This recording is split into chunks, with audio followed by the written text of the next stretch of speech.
let's move forward on this chapter. Last time हमने discuss करा था that Mendel has used 14 different plants, ना 7 pair of distinct characters बोल सकते हैं. Now I'll say why he used pea plant. ठीक ना, why Mendel used pea plant for his experiment. Question आता है यहाँ से, ओके, बोर्ड एग्जाम में भी क्वेश्चन आता है यहाँ से. सो कुछ खासियत है, ऑब्वियसली कुछ खासियत होगा तभी तो इस्तेमाल कर रहे होंगे. Let's see, several points are there why he used pea plant. पहला, इट वाज और it is an annual plant. ठीक है, एनुअल प्लांट है, एक साल के अंदर ही अपना लाइफ साइकिल कंप्लीट कर लेता है. ठीक ना, हैज शॉर्ट लाइफ साइकिल बहुत छोटा है. Produces large number of progeny.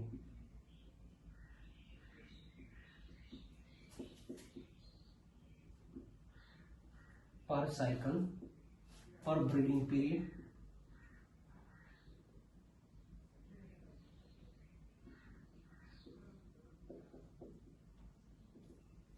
Okay. Has distinguishable characters and trait. ठीक ना, distinguishable character और trait इसके पास था है. Next, has bisexual flower. Bisexual flower है, कहने का मतलब फ्लावर के अंदर male gamete producing organ as well as female gamete producing organ दोनों प्रेजेंट है. एट द सेम टाइम यदि कोई एक फ्लावर को हम मेल बनाना चाहते हैं या फिर कोई एक फ्लावर को फीमेल बनाना चाहते हैं, by the process of emasculation it can be done, है ना. Bisexual flower, control breeding was quite easy.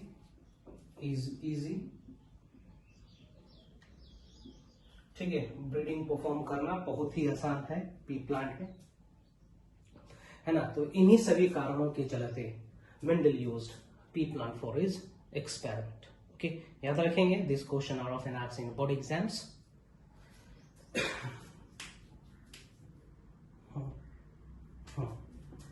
has 7 chromosome, 7 pair of chromosome.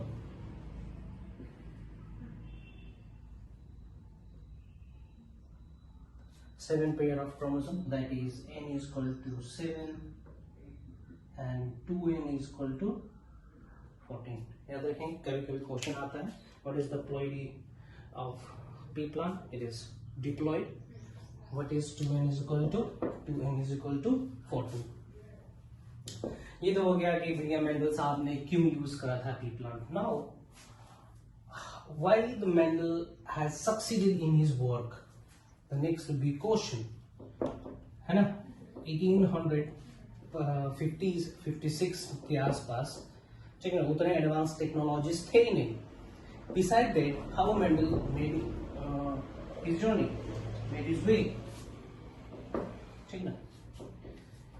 Reason behind the success of Mendel. Okay, reason behind the success of Mendel. भले ही इनके काम को उस समय के लोग ना जानते हो, today everybody knows the Mendel's work. ठीक ना. So several reasons were there. सबसे पहला, he used statics and mathematics, mathematical logic, statistical data उन्होंने यूज करा था. Statics and mathematical logic.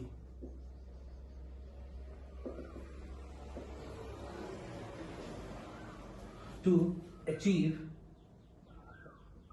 or predict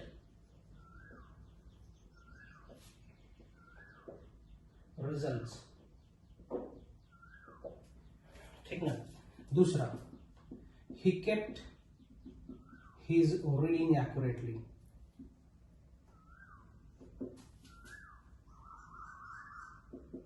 बहुत लोग क्या करते हैं आज के डेट में, जो रिसर्चर्स होते हैं, स्कॉलर्स होते हैं, वो अपने डाटा चुराते हैं।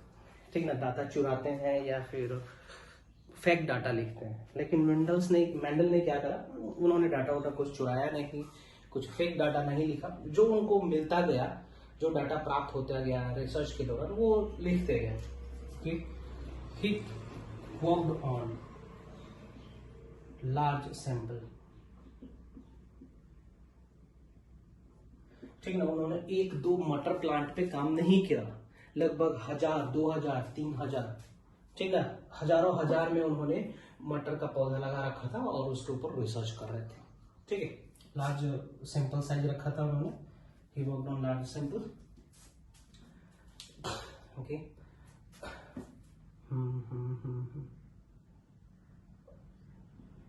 He was quite lucky. ठीक ना, उन्होंने मटर के पे काम कर रहे थे वो।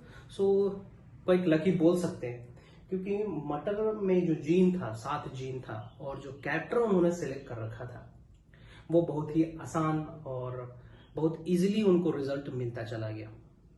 ठीक ना। मेंडल ने हॉकवीड पे भी काम करने की कोशिश करी, लेकिन रिजल्ट नहीं आ पाया। जैसे पी पे आता था रिजल्ट, ठीक ना, हॉकवीड में नहीं आता। हॉकवीड में वही आपका पार्थिनोकार्पी वाला प्रॉब्लम था, इसलिए हॉकवीड में उन्होंने रिसर्च करना बंद कर दिया था, है ना। सो ही वॉज क्वाइट लकी, बोल सकते हैं was quite lucky that he chose P plant. तो ये मेन रीजन है कि उन्होंने स्टैटिक्स और मैथमेटिकल लॉजिक यूज करा था रिजल्ट प्राप्त करने के लिए। लार्ज सैंपल रखा था, ओके, एक्यूरेटली रखा उन्होंने, मैथ्स यूज करा था। Okay, now next question is why the Mendel work was not recognised at that time. Mendel के काम को लोगों ने सराहा क्यों नहीं उस समय, ये भी एक बहुत बड़ा क्वेश्चन आता है। ठीक है, so let me give some reason why Mendel work was left unrecognized। Why Mendel work was left unrecognized at that time। ठीक ना, मेंडल्स ने जो काम करा था, जो प्रिंसिपल्स दिए थे उन्होंने एक जर्नल में पब्लिश कर रहा था। ठीक ना, बर्नौ सोसाइटी नामक एक जर्नल है, उसमें उन्होंने पब्लिश करने के बाद सबमिट करा था रिव्यू के लिए, है ना। सो उनका पेपर अनलकीली दूसरे साइंटिस्ट ने देखा नहीं, अप्रूव नहीं किया, है ना। सो इसलिए उनका काम और हाँ, बहुत लोगों को समझ में नहीं आ रहा था कि Mendel what he was trying to explain, है ना। तो इसीलिए उनका काम अनरिकॉग्नाइज्ड रह गया। लेकिन जैसे ही साइकोलॉजी में डेवलपमेंट हुआ, माइक्रोस्कोप में डेवलपमेंट हुआ इन 1905, 06, तब उनके काम को धीरे धीरे लोगों ने समझना शुरू कर दिया। Why Mendel work was left unrecognized।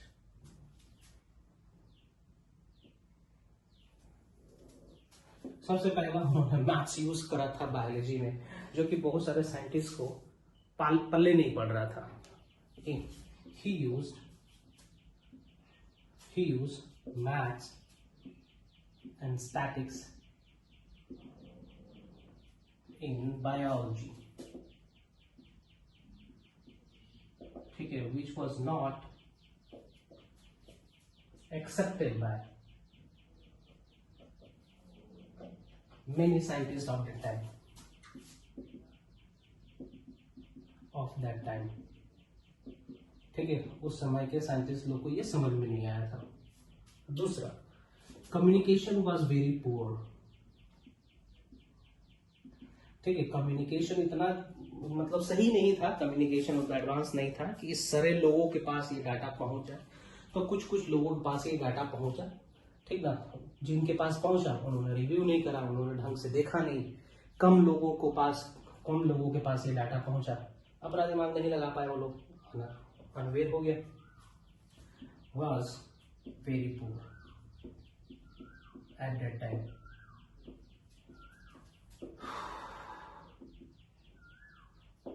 Next, ठीक ना, जब उन्होंने अपना पेपर पब्लिश करा था, सो उस समय चार्ल्स डार्विन के काम पे लोग ज्यादा ध्यान देते थे, ठीक ना, वो डार्विन्स का उस समय प्रचलन था, ठीक ना, eight that time everyone was busy on the work of Darwin, ठीक है। चार्ल्स डार्विन उस समय बहुत फेमस हो चुके थे, तो सब लोग उन्हीं को फॉलो करते थे, है ना, उन्हीं को फॉलो करते थे, और इसीलिए इनका काम ऐसे ही रह गया, है ना। तो ये कुछ रीजंस था जिसके चलते मेंडल्स का काम अधूरा रह गया या फिर लोगों तक नहीं पहुंच पाया, है ना। चलिए अब आते हैं मेंडल्स के प्रिंसिपल्स पे, मेंडल्स के प्रिंसिपल्स पे। So as I said, Mendel worked on pea plant for 7 years and gave certain principles. He gave altogether 5 to 7 principles. I'm writing some of the principles. ठीक ना, आगे चल के कार्ल्स कोरिन्स ने उन प्रिंसिपल्स को कन्वर्ट कर दिया लॉस में। कार्ल्स कोरिन्स ने कुछ प्रिंसिपल्स को लॉ की उपाधि दी, ठीक ना। सो मेंडल कितने सालों तक काम करा था? Mendel work for 7 years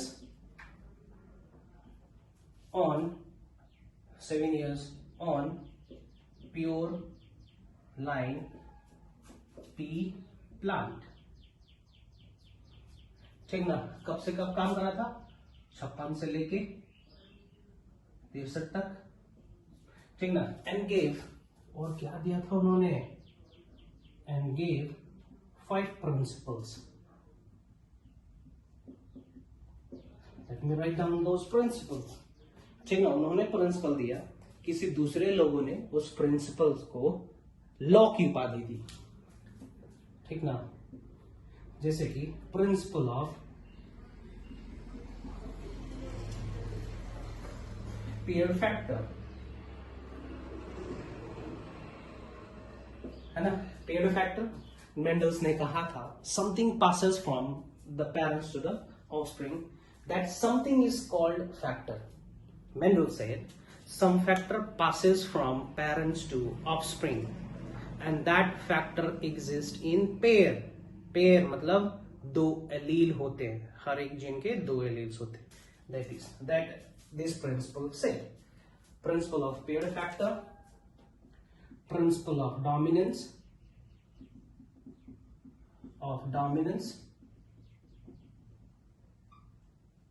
the third principle of segregation, principle of purity of gamete,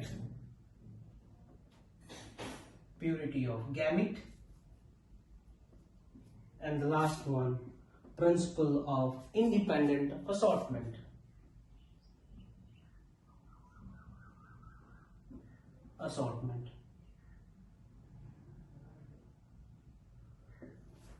okay, उन्होंने इतने प्रिंसिपल्स दिए। कार्ल्स कोरिन्स ने इन प्रिंसिपल्स को स्टडी करा and finally few of the principles were given the status of law, ठीक है। it was Carl Corins studied those principles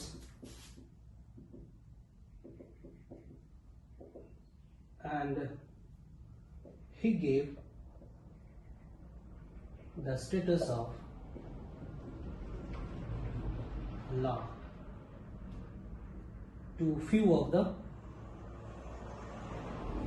main principles, ठीक है। सो कार्ल्स कोरिन्स ने इन पांचों प्रिंसिपल्स में से कुछ प्रिंसिपल्स को सिलेक्ट करा और लॉ की उपाधि दी। ठीक ना, क्वेश्चन ये दिया आएगा कि who has given the Mendel's law, Mendel's law ही दिया था। ओके, मेंडल्स ने ही दिया था, नॉट कार्ल कोरेंस। हाँ, कार्ल कोरेंस ने स्टडी करा, ठीक ना, और उसको लॉ की उपाधि दी।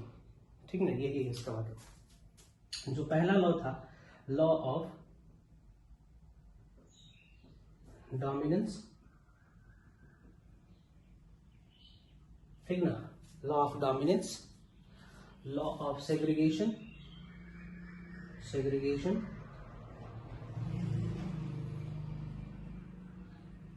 and the third one, law of independent assortment, law of independent assortment,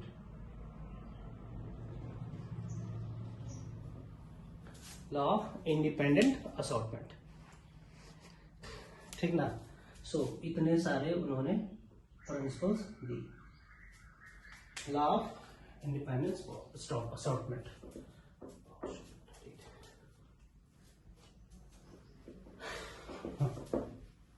Now I'm gonna start with the very first law, that is law of dominance. What the law of dominance is? Law of dominance क्या कहता है? Law of dominance states that only the dominant allele out of two express its character, whether it is present in homozygous condition or heterozygous condition. Law of dominance.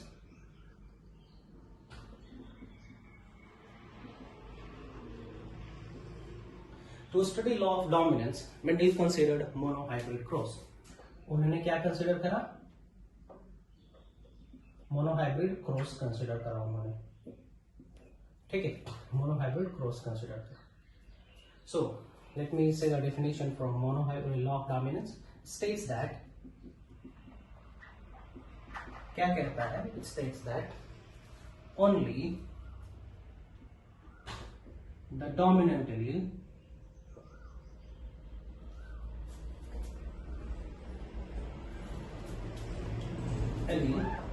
express the character whether present in homozygous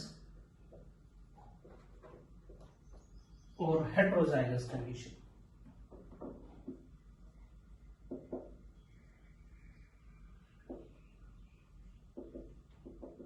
ठीक है, ये तो homozygous condition में present हो या फिर heterozygous condition में present हो। ठीक है, डोमिनेंट एलील ही एक्सप्रेस कर पाता है। For example, this is capital A, it will express, this will also express. In order to express the recessive type, ठीक ना, तो रिसेसिव पेयर में होने चाहिए तब जाके एक्सप्रेस होंगे। हम यहाँ पे कुछ लिख रहे हैं, रिसेसिव कंडीशन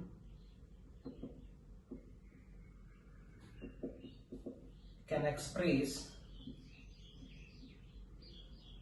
if present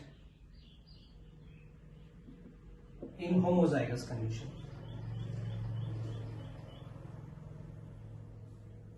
ठीक है, homozygous condition में present है recessive, then only it can express like this।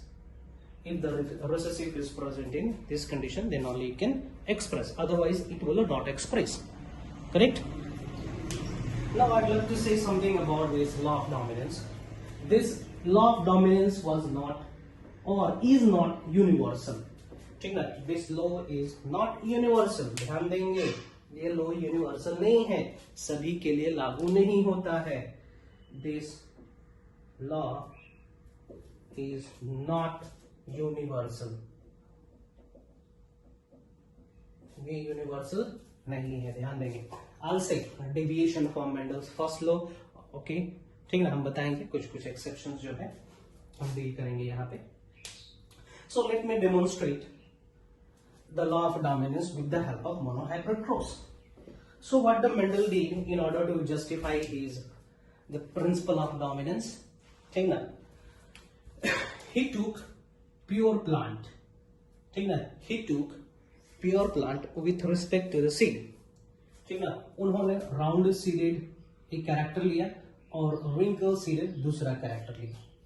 ही टूक 2 डिफरेंट प्लांट, एक ऐसा प्लांट जो राउंड सीड प्रोड्यूस करता है, एक दूसरा प्लांट प्योर प्लांट है, वो 7 जनरेशन तक उसकी सेल्फिंग करी गई है।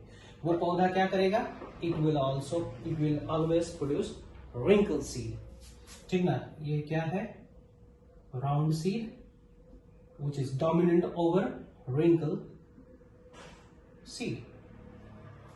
Okay, this is F0, ठीक ना, F0 generation.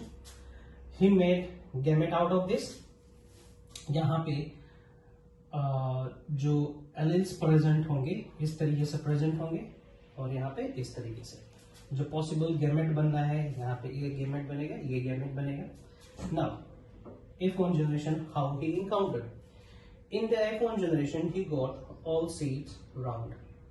सारे के सारे बीज, ठीक ना, बहुत सारे बीज बने। एक्चुअली यहाँ पे तो 2 ही बनेंगे या 4 बनेंगे, ठीक ना। उनको जितने पौधे मिले थे F1 जनरेशन में, सारे के सारे कैसे थे, सारे के सारे राउंड थे, ठीक है। इसका फिनोटाइप क्या था, फिनोटाइप राउंड, ठीक ना, ऑल राउंड 1:2, ठीक है, 0। जीनोटाइप क्या था, देखते हैं जीनोटाइप इसका, ठीक ना। फॉर एग्जाम्पल यहाँ का गैमेट स्मॉल आर है, और ये वाला गैमेट कैपिटल आर, इस तरीके से। सो सारे के सारे जीन क्या है, एक ही प्रकार के हैं। जीनोटाइप क्या हो जाएगा इसका, 1:0, या फिर you can say 0:1:0, capital R capital R, small R, है ना, 0:1:0, इस तरीके से। फर्स्ट जनरेशन में उनको कोई रिंकल सीड देखने को नहीं मिला, ठीक ना। So what he did selfing, उन्होंने सेल्फिंग करी। F1 जनरेशन के जो प्रोजेनिस थे उनसे उन्होंने सेल्फिंग करी। ये जो प्रोजेनिस है F1 वाले, उन्होंने सेल्फिंग करी। ही डिड सेल्फिंग कहने का मतलब खुद जैसे पौधे के साथ रिप्रोडक्शन करवाना। सो ही टूक 2 प्लांट्स, यही पौधा उन्होंने, ठीक है, इसी बीज से उगा के उन्होंने पौधा लिया, ठीक ना, लाइक दैट। सो यहाँ पे जो पॉसिबल गैमेट बनना था वो क्या होगा, आर, ये 2 पॉसिबल गैमेट बने। यहाँ पे जो 2 पॉसिबल गैमेट बनेंगे इस तरीके से बनेंगे, है ना। ओके, जब उन्होंने ब्रीडिंग करी out of this, then what he got round seed as well as wrinkle seed, ठीक ना। he got round seed as well as wrinkle seed। तो भैया ये क्या हो रहा है यार, यहाँ पे हमने पेरेंट में तो एक राउंड रखा था, एक रिंकल रखा था। एक जनरेशन में तो रिंकल सीड तो गायब हो गया, लेकिन इस जनरेशन में देखा जा रहा है कि रिंकल सीड फिर से रिस्टोर हो जा रहा है। So how is it possible, ये हो कैसे रहा है, ठीक ना। यहाँ पे लॉ ऑफ डोमिनेंस तो प्रूव हो ही रहा है, साथ साथ ये भी प्रूव हो रहा है law of purity of gamete, law of segregation भी बोल सकते हैं कि यहाँ पे प्रूव हो रहा है ना। बाद में बताएंगे लॉ ऑफ सेग्रीगेशन, समझेंगे वो क्या रहा है यहाँ पे। सो पीनट स्क्वायर का मतलब देते हैं हम लोग, इस गैमेट को यहाँ रखते हैं, इस गैमेट को यहाँ रखते हैं। कहने का मतलब एक को हम लोग मेल कंसिडर करते हैं, एक को फीमेल कंसिडर करते हैं। So what he got the result in this manner. Okay, here the phenotype ratio was, ठीक ना, 3:1, ठीक है। प्रैक्टिकली ये मैथमेटिकली लॉजिक लगा के उन्होंने 3:1 बोला था। जब उन्होंने लार्ज सैंपल साइज में ये एक्सपेरिमेंट करा था तो ये रेशियो आया था समथिंग अराउंड 2.97, ठीक ना, 2.97:1 आया था। सो मैथमेटिकली लॉजिक लगा के उन्होंने राउंड फिगर कर दिया 3:1। ओके, फिनोटाइप कहने का मतलब देखने में प्लांट कैसा था। ये जो 3 रेशियो वाला प्लान था, एक वाज राउंड, ये राउंड था, और ये एक जो था दैट इज रिंकल. ओके, ये रिंकल था. जीनोटिपिक रेशियो क्या होगा? जीनोटिपिक रेशियो इसका हो जाएगा जीन किस तरीके से, कैपिटल आर 1 दिख रहा है, capital R little R this is 2 and little R that is 1. तो genotypic ratio coming out to be 1 to 1 in F2 generation. ये F2 generation हो गए, है ना, इस तरीके से. So law of dominance यही proof यही proof हो रहा है कि only the dominant can show its character whether it is present independently या फिर पेयर में, ठीक ना.